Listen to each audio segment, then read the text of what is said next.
Not that long ago, Capcom invited me to their head office to do a preview of Kunitsu-Gami Path of the Goddess. Well, now I've had time with the full game, and I can't wait to share it with you.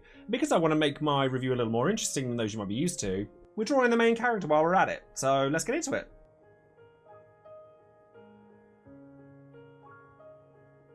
I'm going to tell you now, before we go any further in this review, that I really loved Kunitsu-Gami Path of the Goddess. I've spent 15-20 hours on it already, and there's still loads for me to do. What Kunitsu-Gami is a tower defense game, believe it or not, mixed in with an action game like that of Onimusha or Devil May Cry or other Capcom IPs that have done really well in that field, but mixed in with a strategy element and the aforementioned tower defense in a unique blend of genres that works bizarrely well. In Kunitsu-Gami, you play as So, a masked warrior with a special sword that's able to cleanse evil or defilement, as it's known in this game, from possessed villagers or objects that are strewn throughout the game. You're also accompanied by a priestess called Yashiro, whose sole goal is to remove the demonic presence from the villages that have been attacked by the demons so that you can progress and cleanse the rest of the land. You do this in a day-night cycle that functions with very different mechanics depending on what time of day it is. During the day, you go through the villages and you cleanse the aforementioned defilement to recruit villagers that have been possessed and then assign them jobs such as archer, woodcutter, which is your basic melee infantry, or sumo wrestler, which is your tank class, things like that, so that you're able to defend Yashiro from the oncoming demon hordes during the nighttime. But you're not just standing there waiting for your villagers to defend Yashiro from these demons. You have to actually get involved in the action as So and cut down these demons yourself. By doing this, and by cleansing defilement, defeating demons, etc., you accumulate crystals, which you then use to spend on either upgrading your characters or assigning them with new roles, or by literally carving a path to the Torii gate that the demons come from for Yashiro to find her way towards and cleanse that particular gate. And that carving of the pathway never isn't satisfying, and I've done it a lot by now. Now, the reason that I was inspired to draw So as I perform this review is because I was absolutely blown away by the presentation and the visual style of Kunitsu-Gami. It's so reverent to Japanese culture, things like kabuki theatre, the ritual dances that Yashiro, the villagers, So himself performs. It all blends into this absolutely magical landscape, which just inspired me to want to be creative myself. In terms of the gameplay loop, beyond what I've already stated with the day-night cycle of the main stages, you also have additional gimmicks that are added to those stages. You have branching paths that you have to choose between as you guide Yashiro down those paths, and once you make a decision, you then can't change your mind. You also have maps where you have no lights and you have to light lanterns so you can make sure that your villagers can see what they're doing when the nighttime comes. You have levels where So himself can't attack at all. And all the while, as you're cleansing these defilements, as you're defeating bosses, which I'll get to in a moment, you'll accumulate new weaponry through Tsuba guards, which you equip to enable various special attacks. I was particularly taken by one that allowed me to warp straight to Yashiro if she was in danger, and another that allowed me to lay traps across the map so that if there was a particular branch that I couldn't see where the enemies were, the traps would explode and kind of signify where they were, allowing me to go back to them and stop them from doing a 180 and get into Yashiro from the back. Beyond this, you also have the villages themselves. Once you've finished a map or a village, you can go back into it to get your upgrades from Yashiro herself, or you can use the villages that you freed in order to level up the village and rebuild it. And as a tip, it's absolutely recommended that you do this at every given opportunity because it's the only way to upgrade your maximum crystals that you can hold. As you go through the levels, you can use your crystals there and then, but you can only hold a certain amount of them once the level ends for you to carry over into the next level, allowing you to create your path to the Torii gates early or get better jobs for your villagers. So definitely make sure you're doing that between levels.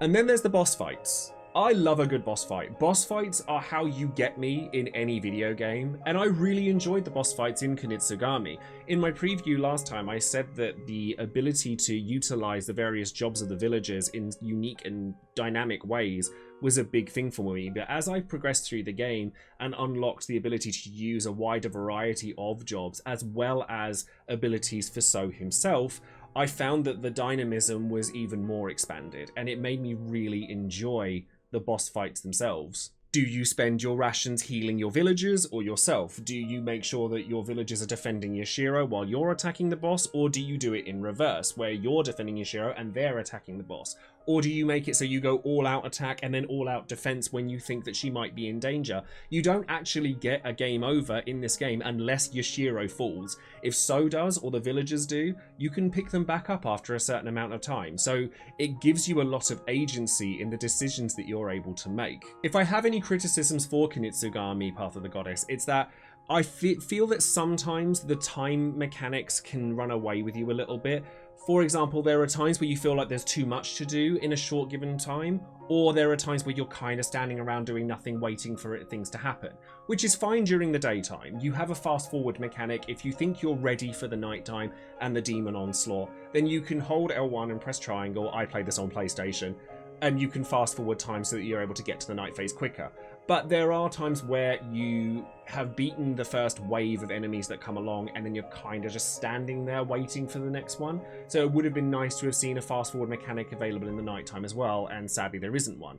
But as the levels progress and it does get harder as time goes on, you probably won't find you standing around waiting for long.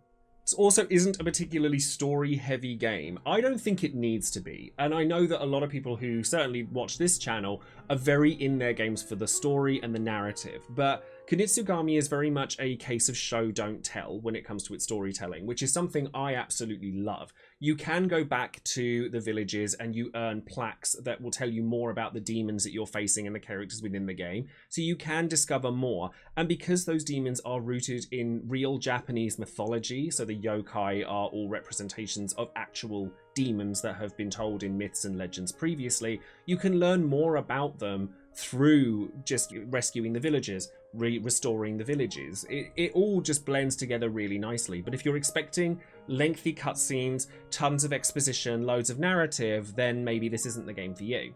That being said, there is so much to enjoy about this game, and the fact that it is a game first and foremost, which is something I've been clamoring for in my games recently. I want a game I can enjoy, be challenged by, get stuck into, learn upgrades, learn the pathways of the game itself, and Kunitsu-Gami does a really good job at introducing new mechanics on a regular basis as well.